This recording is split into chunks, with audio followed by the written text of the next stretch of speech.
Halo Sobat Noba, melanjutkan cerita dari episode sebelumnya ya. Di episode sebelumnya, Master Aula yang tanpa ampun akan mencabik-cabik tubuh Xiaojin, tiba-tiba saja muncul aura yang langsung menyapu tubuhnya. Dia menghentikan gerakan tangannya dan tiba-tiba berbalik melihat ke langit luas di belakangnya. Bolehkah aku tahu siapa kamu? Aula hantu sedang melakukan sesuatu. Tolong temukan cara lain. Master Aula berkata dengan ekspresi serius. Kekuatan dari aura itu menyebabkan dia kesulitan membayangkan tingkat ahli pihak lain. Pada saat ini bahkan Guyao yang berada di dalam tubuh Xiaoyan telah menyembunyikan auranya sepenuhnya. Perlu diketahui bahwa Guyao tidak pernah menyembunyikan auranya bahkan saat menghadapi kelompok Luo'ao. Namun hari ini dia dengan tegas memutuskan semua kontak dengan Xiaoyan. Tidak sulit untuk membayangkan tingkat kekuatan yang dimiliki sosok misterius yang disebutkan oleh Master Aula. Saat ini wajah Master Aula tampak serius saat menatap langit yang jauh. Keringat dingin tanpa sadar mengalir di dahinya. Beberapa saat kemudian, suara tawa samar perlahan terdengar dari langit. Aula hantu ya? Itu hanya sekumpulan orang yang arogan. Suara itu terdengar tua dan tenang, tidak mengandung sedikit pun emosi.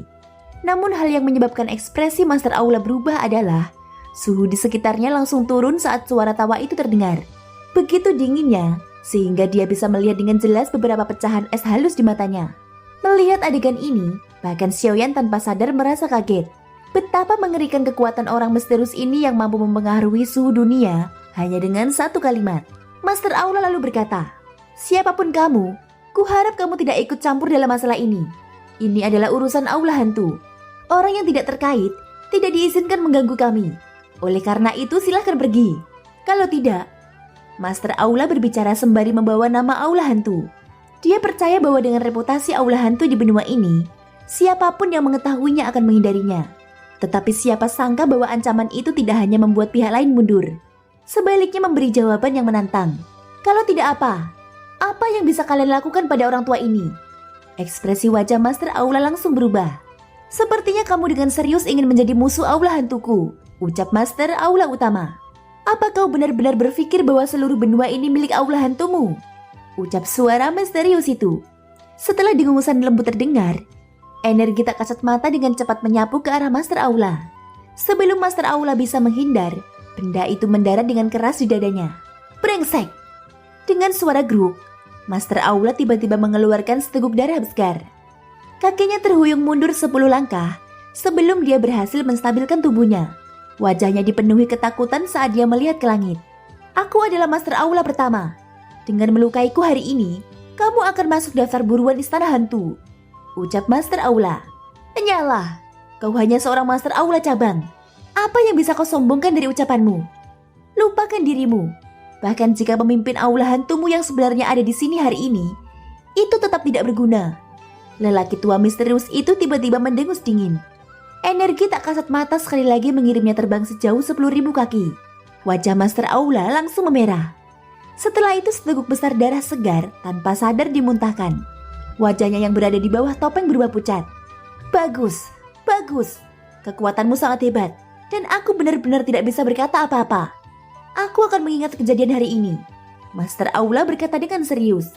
Kamu benar-benar berbicara banyak omong kosong. Pergilah. Ekspresi wajah Master Aula pertama di balik topeng itu menjadi sedikit muram saat mendengar ini. Otot-otot di sudut matanya berkedut tanpa sadar. Meskipun amarah membuncah di hatinya, dia tidak berani mengungkapkannya. Lagi pula hingga saat ini ahli misterius ini belum menampakkan dirinya. Meski begitu dia masih bisa melukainya dengan cukup parah. Tidak sulit membayangkan seperti apa sosok mengerikan orang misterius ini. Master Aula berbalik dengan enggan. Matanya menunjukkan keengganan saat dia melihat Xiaojin yang tubuhnya berlumuran darah. Keserakahan jauh di dalam matanya belum hilang.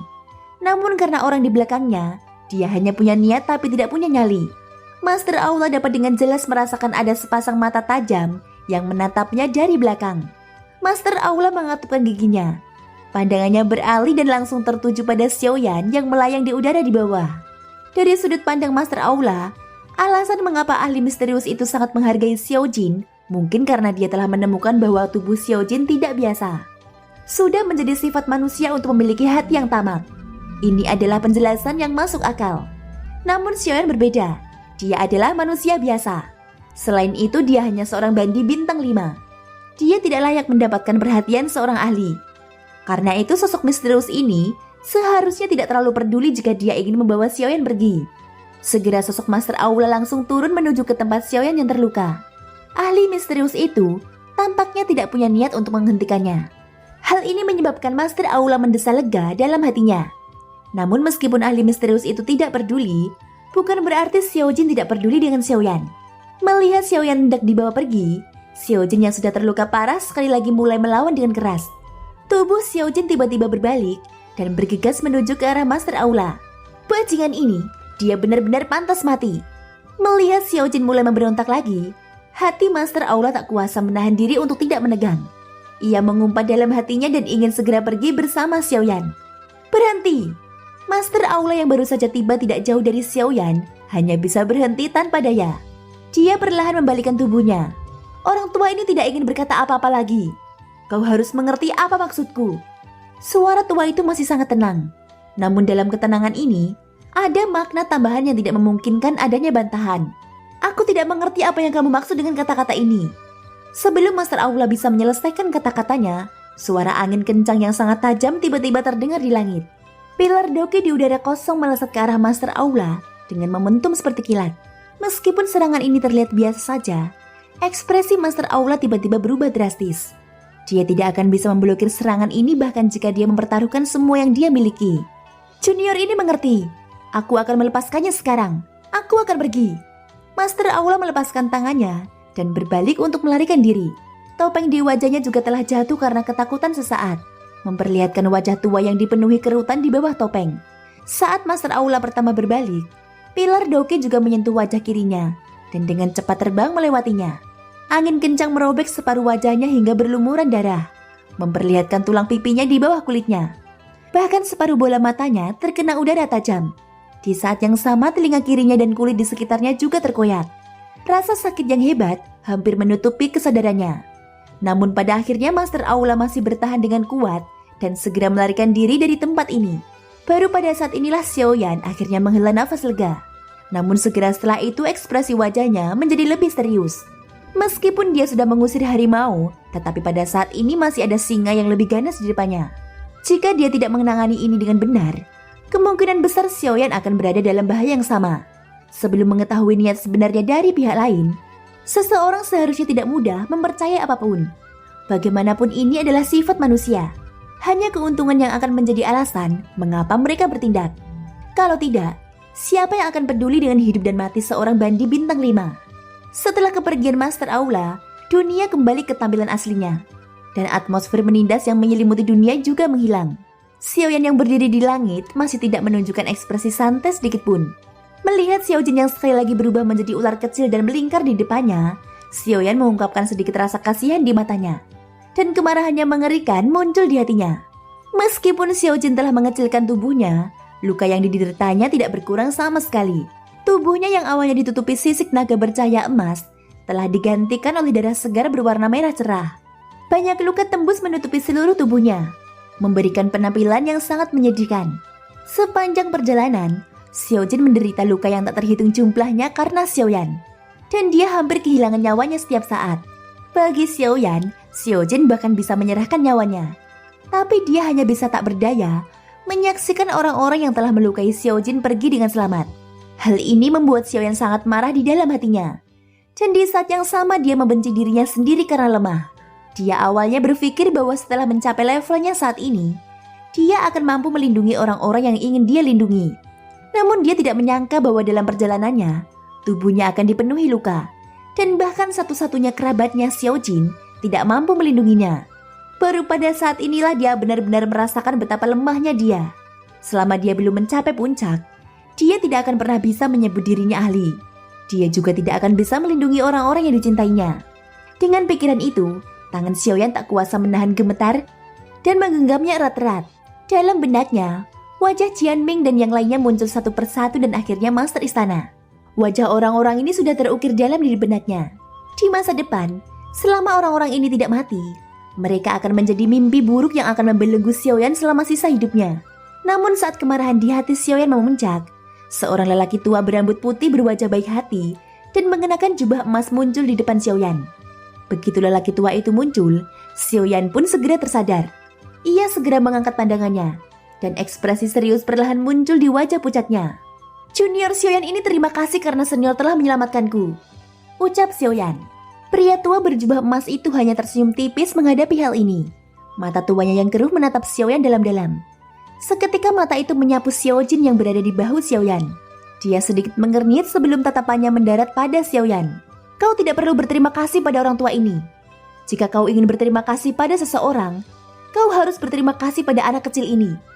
Jika bukan karena dia mempertaruhkan nyawanya untuk menyelamatkanmu, orang tua ini tidak akan mengambil tindakan. Mendengar ini, ekspresi wajah Xiaoyan sedikit terkejut. Segera setelah itu telapak tangannya yang berlumuran darah membelai kepala Xiaojin dengan lembut. Hatinya tergerak, dia tersenyum dan berkata kepada Xiaojin dengan suara rendah. Hahaha, anak kecil, itu semua berkatmu. Xiaojin yang terluka parah menggunakan kepala kecilnya untuk menggosok telapak tangan Xiaoyan dan meraung pelan. Melihat Xiaojin di bahunya, Xiaoyan tidak bisa menahan tawa. Baru saat itulah dia kembali melihat lelaki tua di depannya, menangkupkan tangannya dan berkata lagi, apapun yang terjadi, semua itu berkat bantuan senior sehingga junior bisa tetap hidup.